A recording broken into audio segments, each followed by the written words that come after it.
Hello and welcome back to this video lecture series. In last video lecture, we have learned that what is the ambiguity in inheritance and how we can resolve that thing in particular case of multiple inheritance. So now in this video lecture, I'm going to demonstrate that how ambiguity will arise in a diamond structure. So now here, this is the previous program code that is multiple inheritance. A and B are the parent class and C is the derived class, where A and B are the parent of a C, and there is no function of a Fn present in the derived class. But both of the version of a function are available with respect to the class A and B inside a C. So here I declared the object as C, and with that C, if I'm going to delete this little bit highlighted code, object.function, it will give me an error regarding the ambiguity of a fn function, which is available in the both of A and B. Now the compiler get confused that which version of fn would be invoked, either A or B. So to resolve that, we should use this scope resolution operator. So now let's extend this program to this further level.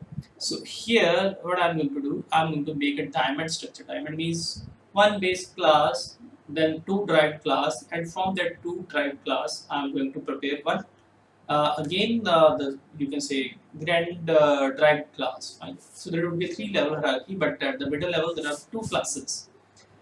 So here class A and class B, and here class B is having the class A, okay, and class C is also having class A. So till now A is my superclass, or you can say a parent class, and from that parent class there are two derived class with the name B and C. Now at the bottom level I'm going to create one more class. Let's create one more class that would be let's say D. Right? And now this D would be the child of both of the class we have created at one level above, public B, public C. So now we have make a diamond structure where this top level represent A, and this is B, and this is C, and this last one is D. So this makes a diamond structure. Fine. Okay, so now I'm going to remove this f function also. Okay, so now A is having a fn function, B, C no function, and D again no function. So now in the previous case, multiple inheritance, we are having a two copy of a same version, and the compilers get confused at which version I am going to invoke. But in this particular case, there is only one version of a function, but there are multiple paths. Multiple means more than one path. So now with this our class D, if I want to invoke this fn function which is available in A. Now let's see this scenario, that what our compiler will say in that particular case. So here I'm going to declare the class D. D is now the last one class. Fine. So now with this D, I'm going to invoke object.fn. So now let's compile this program. Okay, so this is 66th program of this series, and let's name it as diamond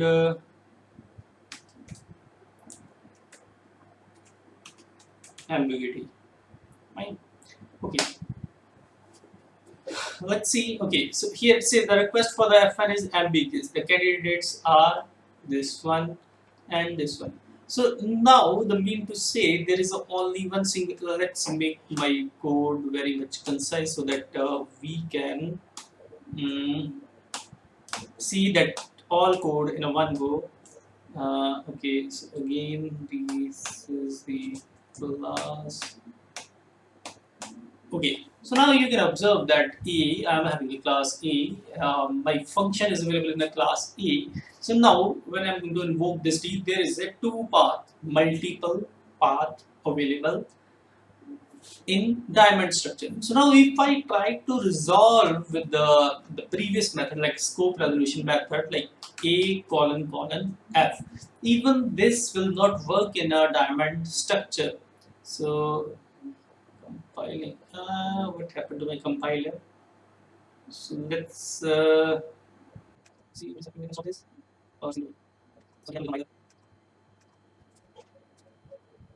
So my compiler is having a problem.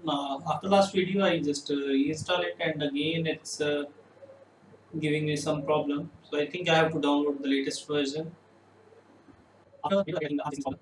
So for the next just copy the code and I go compile again. It's not funny. So you have to close this. Where's my task manager? Sure. It's working. Is ambiguous with respect to this T.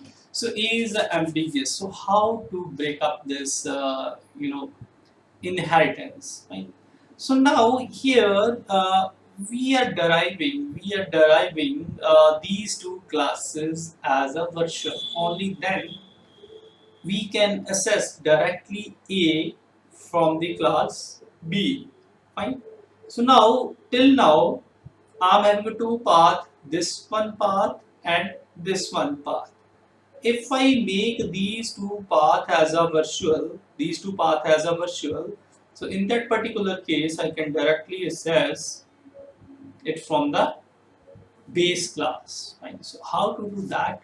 So here I'm going to write virtual over here. Right?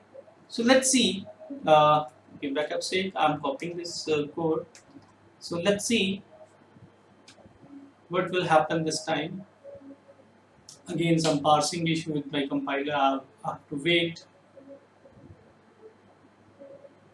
So I'm going to edit this video so that to save the time, right?